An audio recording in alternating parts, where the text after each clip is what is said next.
Yeah, that's right. That's Volcanic, FTK, and some Warrior Toolbox. Make sure you guys smash the crap out of that subscribe button so you guys don't miss out on more awesome content. Holy crap. This is the pinnacle of fire because there is so much fire present in this event. Like, it actually is crazy. Now, the reason why we're talking about this event is, you know, besides the 4 Snake Eyes and the 2, technically the 6 Snake Eyes decks, you know, you have 4 Fire King, 2 Snake Eyes challenging, you know, trying to gatekeep everybody here. Your challengers for this event were a Volcanic FTK deck. Now, we'll be honest with you here. We've seen this Volcanic FTK stuff kind of starting to loom around a little bit. The reason why it hasn't been technically more mainstream is because just the cost of the deck. Like, if you're already picking up bonfires and you're already picking up, you know, the crazier high-end cards, why play Volcanics when you could just go play the more consistent version of the deck? Like, and I understand that logic wholeheartedly, and I don't blame anybody that, you know, doesn't want to try that.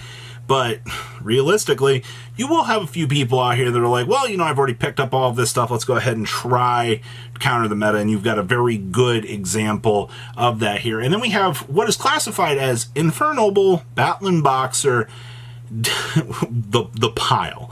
And take all of that together and think about what I just said. So this is basically a fire toolbox deck that its design purpose is to basically be able to bring out Ib and then just bring up World Legacy Succession for the additional little Monster Reborn extenders, and then just kind of use the Justicar as another extension to, you know, synchro on up into something bigger.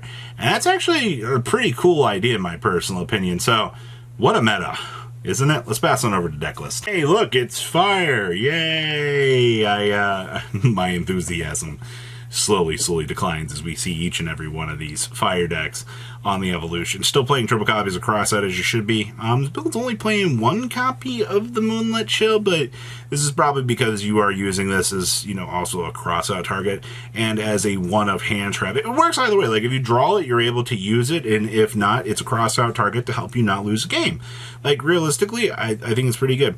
You're also doing 2 Nibiru's, 1 more down here on the side, which is fine. We do have actually side decking in a Kurikara. Kurikara has been an interesting discussion point for some of these builds, you know, to be able to try and use. I think it's up for interpretation if you want to try it. And hello, TAC Talents. Yes, the good old board in the one-of to do your thing. And we also see Solemn Strikes here. We've seen some people trying out Solemn Strike this format. I think this card's been pretty cute when it actually comes up. Okay, next up here. Oh man, look at the shift in that. We are playing 1 Ghost Mourner. You know, I do like the builds that do try to play the 5 of here, but I understand, like, that's fine. But hey, you know what? You're playing triple Lullaby of Obedience here. If you're playing a higher competitive tiered event, like this right now, basically Lullaby just counts as additional copies of Bonfire. And, like, it's actually kind of crazy just knowing that, you know, Lullaby either just gives you the rip of a hand trap away from your opponent, set up a free tuner monster, by the way, or they just put it in your hand and you're like, oh, okay, like, this is fine. Like, this card, honestly, has kind of turned into, like, one of the craziest things that we've seen. And I will think this is one of the first times in a very long while that we've been able to actually see Lullaby actually kind of being, you know, one of those counterpoint cards to kind of help with the meta. So cool stuff with that. Ha! Oh man, it just continues onwards and upwards, I suppose. Of course, the triple Croissant Designator, of course. We were always doing that. Of course, we're playing 1 draw in the main. Was this duelist really that afraid of this that you had to make decision trees to play the additional? I mean, yeah, we are playing the Fire King build, but I guess Droll just makes this deck massively inconvenienced. I also see we are playing a extra copy of Flamber's Dragon, so I guess this also gives us the ability to rotate on into essentially a more pure Snake Eyes deck. And with that pressure that you can kind of get with it, I think it works out pretty strongly. Like, don't underestimate, you know, what this little guy can actually do for the deck. Like, you can get some pretty crazy gameplay modifiers in because this card exists. Hey, look, we have the other, we have our Ghost Mourners down here in the side deck. I guess that's fire for you. What else we got back here? Ha! It is the Fire King Diabellstar Volcanic Horus Pile Special. You know, this is what I was talking about. Like, I love the fact that you can take all of these different engines, dump them on into a little shaker, shake them up, and you can see some pretty cool hands. Oh, look, we got Imseti Field Spell and Rimfire. That's actually probably one of the best hands. Oh, hi, Garunix. How are you? Well, we can always Diabellstar away and start your engines here. Oh, hey, look. We opened up Accelerator. Okay, and we have the Imseti. You know, just looking at the structures of these hands here. All right, if you are able to see Imseti literally, like, roll full combo, like, just being able to use the King Sarcophagus to fuel the Rimfire, to be able to get the search going, like, that's actually kind of dumb. Alright, and also remember, the Greater Inari gets to beam itself on out from the deck, which is just free extension fodder. I'm glad that we have these sorts of designed cards in the game that give you these really...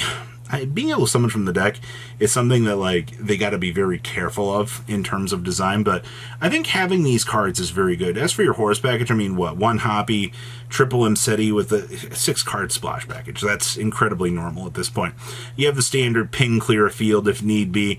You also have the shells in here, and of course you're doing 1 reload. You're doing the current eye for the burst damage, and of course emission. Yeah, this is kind of disgusting. We also play 1 copy of the Fire Recovery in case you do need to see this along the way for the little setup of play. Also love the 1-ups in here.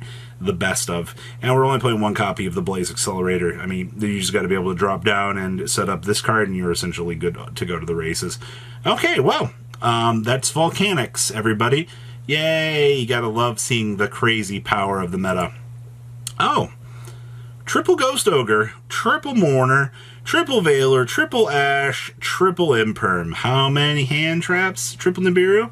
3, 6, 9, 12, 15, 18. Yep.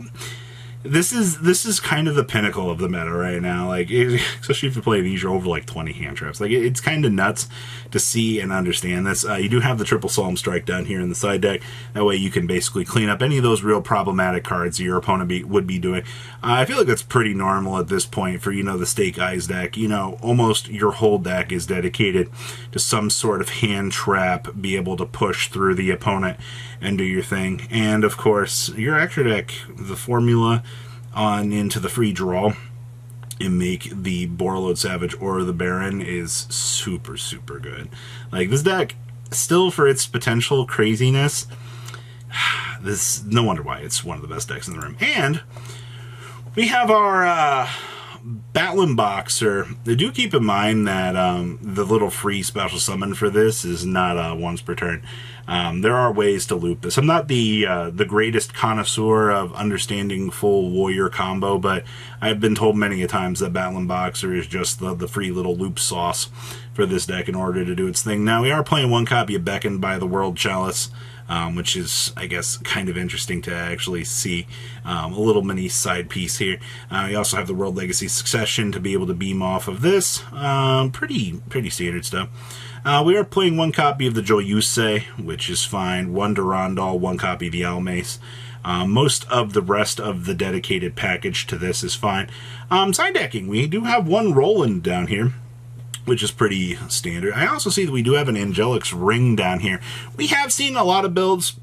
I kind of feel like Angelic Ring is just kind of falling off. Obviously, you know, without the consistency that a Sold brought to the table, you really... Angel's Ring is a little bit harder, and also, in the current meta, the ring just kind of gets blown out. Like, it doesn't really feel like it has a strong presence to kind of do its thing. Also, this build, rounding itself up to 45 cards, you have... Most of your choices with this deck should be good. Most of your hands, you know, your key hand traps should be able to stop your opponent and keep you in the game, and you should be able to do, like, all of your full standardized gas plays that you'd be used to seeing here.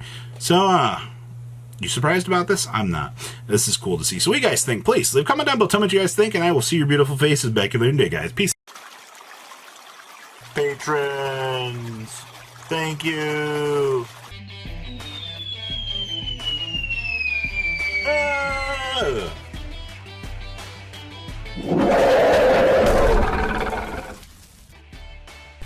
Thank you so much for watching. Check out these other videos.